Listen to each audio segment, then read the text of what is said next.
Something huge is happening in Jamaica right now, and almost nobody is talking about it. While the world has been focused on hurricane recovery and economic uncertainty, Jamaica quietly approved and launched over 10 major mega projects, industrial parks, billion-dollar commercial hubs, new roads, airport expansions, massive water upgrades, stadium redevelopment, and future-ready energy systems. And here's the craziest part. Most of these projects begin full implementation in 2025 and 2026 at the exact same time. If you think Jamaica is standing still, think again. Because the next 18 months may be the biggest building boom in Jamaica's modern history. Today, we're going inside the 10 mega projects already announced, what they are, where they are, who's funding them, and why they could change Jamaica forever. But before we dive in, if you find value in this deep dive into Jamaica's transformation, hit that like button and subscribe so you don't miss future updates on these massive developments. Trust me, you'll want to follow this journey. Now, let's get into it. Project number 1, Lakespen Industrial Park, the new logistics frontier. Let's start with what could become the Caribbean's premier logistics hub, Lakespen Industrial Park. Location, St. Catherine, in Jamaica's industrial belt. Size, 55 acres, that's 46.4 acres available for development. Investment, $20 million United States dollars from Cygnus Capital. Timeline, groundbreaking occurred in December 2025, with construction targeted for early 2026. Here's why this matters. Jamaica is positioning itself as the logistics powerhouse of the Caribbean, and Lakespen is the anchor project making that vision real. According to Cygnus CEO Beresford Gray, the company believes Jamaica should lead Caribbean logistics infrastructure. A comprehensive feasibility study identified over 1 million square feet of demand for industrial warehousing space in the local market. The development will feature 34 fully serviced lots ranging from 0.8 to 3 acres, complete with security, gated entry, and rapid response teams. It's strategically positioned near Kingston Wharves and sits at the geo-center of Jamaica's distribution network with easy access to both north-south and east-west highways. What's critical here is that construction is targeted for early 2026, and Prime Minister Andrew Holness has described this as important to national recovery and long-term growth following Hurricane Melissa. The narrative: Jamaica isn't just recovering from a hurricane, it's building the infrastructure that will make it the distribution gateway for the entire Caribbean region. Project number 2, Drax Hall Commercial Hub, the North Coast's new economic engine. Now let's head to St. Ann, where something extraordinary is taking shape in Drax Hall. Project, Boot 2 Commercial Complex. Investment, between $1 billion to $3.5 billion. The size, 68,819 square feet, 4-story complex. Timeline, groundbreaking occurred October 2025, 18-month construction timeline. The Boot 2 complex will feature a supermarket, Wendy's franchise, cinemas, fine dining, professional offices, and retail spaces. It includes underground parking and a pedestrian bridge linking Boot 1 and Boot 2. But here's the bigger picture: Drax Hall is exploding into a full-scale commercial district. Prime Minister Holness says there will be a redistribution of commercial activities, with businesses moving from Ocho Rios and St. Ann's Bay to Drax Hall. The transformation is already visible. International brands like KFC and Starbucks have already opened locations there. Local councillor Dallas Dickinson predicts that within 5 years, Drax Hall will be the business hub between St. Ann's Bay and Ocho Rios. And there's more. Holness announced that funding from the $2 billion IFC agreement will support a new highway and boulevard for the Drax Hall Economic District. The narrative: St. Ann is becoming more than just tourism, it's transforming into a diversified business district. This is how you build economic resilience. Project number 3, Montego Bay Perimeter Road. If you've ever been stuck in Montego Bay traffic, this is the project that changes everything. Investment, 274 million United States dollars, expanded to 347 million United States dollars with additional work. Completion, 80% complete as of October 2025, with completion set for May 2026. Contractor, China Harbour Engineering Company Limited. This isn't just a road, it's a complete transformation of Western Jamaica's infrastructure. The project includes design and construction of the Montego Bay Bypass Road, Barnett Street, West Green Avenue rehabilitation, the Long Hill Bypass, and comprehensive drainage studies. The bypass will feature the longest bridge in Jamaica and 3.5 inches of asphalt pavement across main carriageways. And here's the key detail: contractors have been moving faster than predicted, putting the project ahead of schedule. Montego Bay Mayor Richard Vernon anticipates further growth in the city, saying the development will be a game changer, bringing significantly improved infrastructure and enhanced local economic development. The project has faced challenges. Hurricane Melissa dumped debris on sections in West Green and Catherine Hall, but the NWA company confirms the May 2026 completion date still stands. The narrative: this is how you unlock economic potential. When Montego Bay traffic flows freely, tourism thrives, businesses expand, and productivity soars. Project number 4, Jamaica's major airport expansion program. Jamaica's airports are preparing for what tourism officials are calling a surge.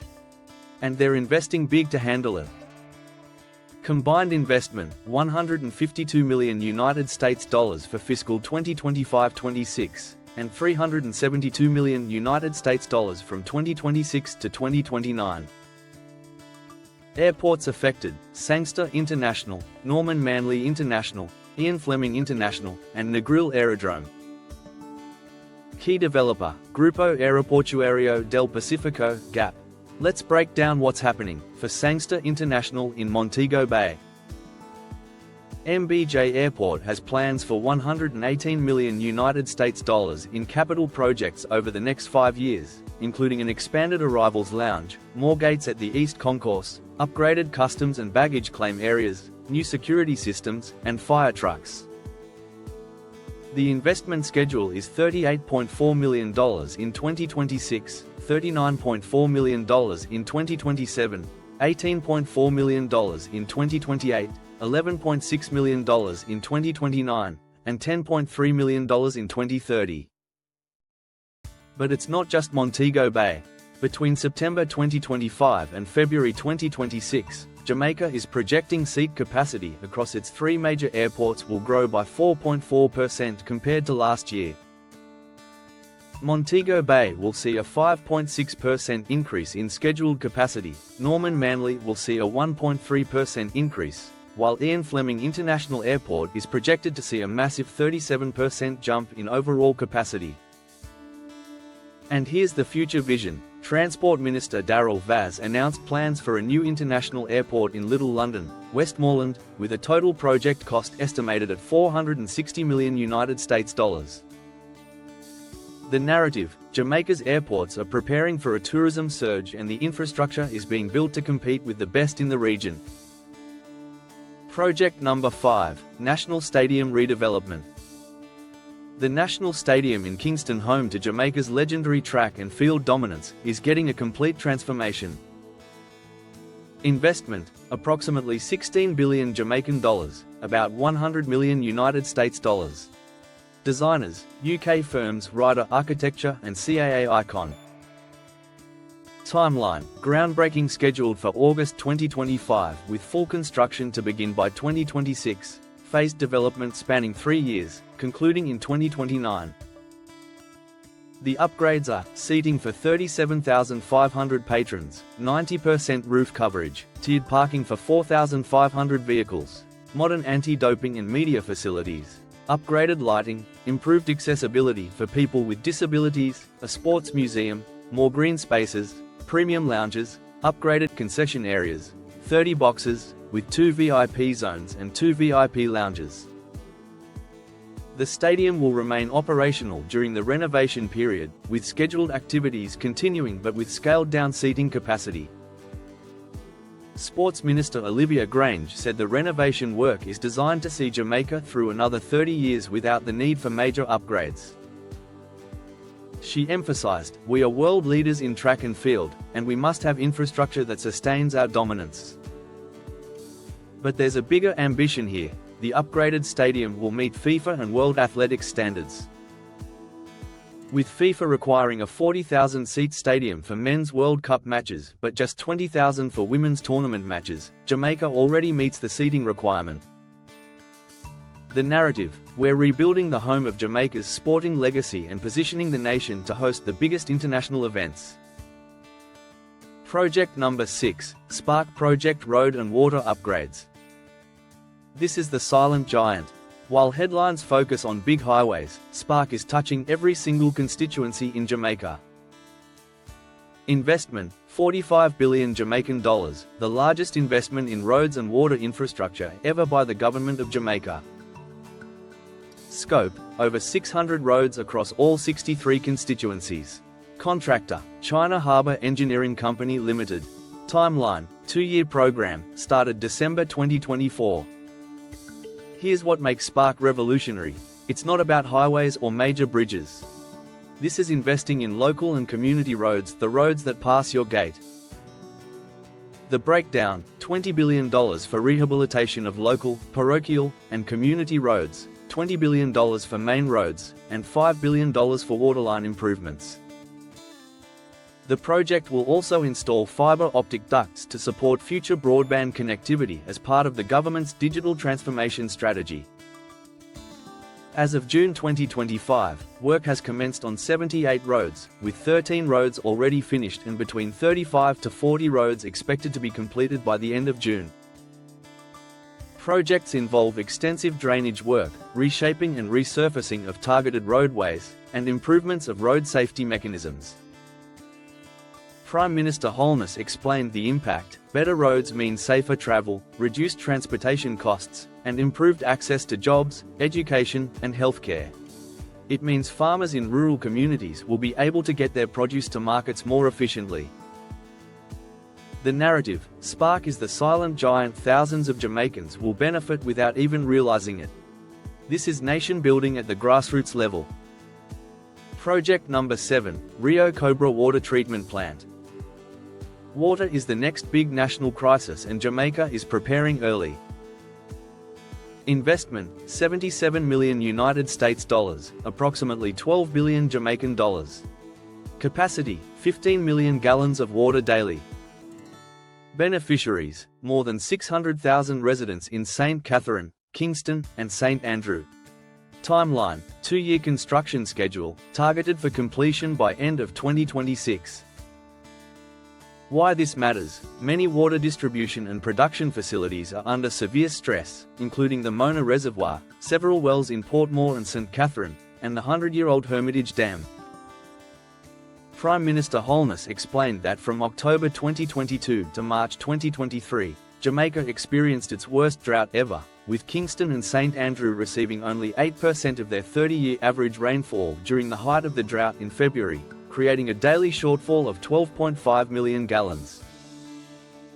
The Rio Cobre plant is a game-changer because it will enable the temporary decommissioning of the Hermitage Dam for necessary repairs and give overused wells an opportunity to replenish. This project is being developed through a public-private partnership with Vinci Construction Grands Projects, Jamaica Producers Group Limited, and Eppley Limited, ensuring private sector efficiency with government oversight. Minister Matthew Samuda announced plans for expanding both Mona Reservoir and Hermitage Dam, with experts examining the possibility of raising Hermitage Dam's crest level or constructing an additional reservoir. The narrative: water is the next big national crisis and Jamaica is preparing early with transformative infrastructure. Project number 8, Port Antonio Bypass. Portland has waited decades for a major road upgrade, now it's finally happening. Investment: 81 million United States dollars for construction, plus 521 million Jamaican dollars for land acquisition. Scope: 18-kilometer corridor designed to divert traffic from the congested coastal town center. Timeline: groundbreaking occurred June 2025, with construction underway. Phases: 2 phases. Contractor: China Harbour Engineering Company Limited. Phase 1 will span Norwich to Turtle Crawl Harbour, comprising a 7-kilometre stretch of 4-lane roadway with safety-enhancing median barriers, newly constructed bridges, upgraded drainage infrastructure, and designated bus shelters. Phase 2 will see road construction from Turtle Crawl Harbour into Boston Bay, approximately 11 kilometres of roadway. Prime Minister Holness declared this project as a landmark investment that will unlock Portland's economic potential and transform the Eastern Parish into a modern hub of opportunity and growth. The bypass is designed as a climate-resilient corridor, built inland and elevated to avoid storm surges and coastal erosion. Holness also unveiled plans for a comprehensive redevelopment of Port Antonio, which he envisions as the St. Barts of the Northern Caribbean. The project forms part of the Southern Coastal Highway Improvement Project, Jamaica's largest infrastructure development extending its transformative impact across the Eastern Corridor. The narrative: Portland has waited decades for this moment. Now it's getting the infrastructure to become a world-class destination. Project 9, Solar Expansion Project. Jamaica's future energy won't just be imported, it will be generated right here. Project: Sunterra Energy Solar Park. Investment: $56 million United States dollars total, with $43 million United States dollars financed through IDB. Capacity: 50 megawatts of alternating current with 80 megawatt solar panels, with potential to reach 200 megawatts with battery storage. Location: Trelawney. Timeline: Phase 1 awarded and under development, with site clearing, road construction, and perimeter fencing beginning in December or January. Full construction expected to start in February or March, operational in Q4 2027. Why this matters: this project will supply 3–4% of Jamaica's energy needs, while the most expensive generators it will replace cost about 30 United States cents per kilowatt hour, roughly 1/5 of the cost.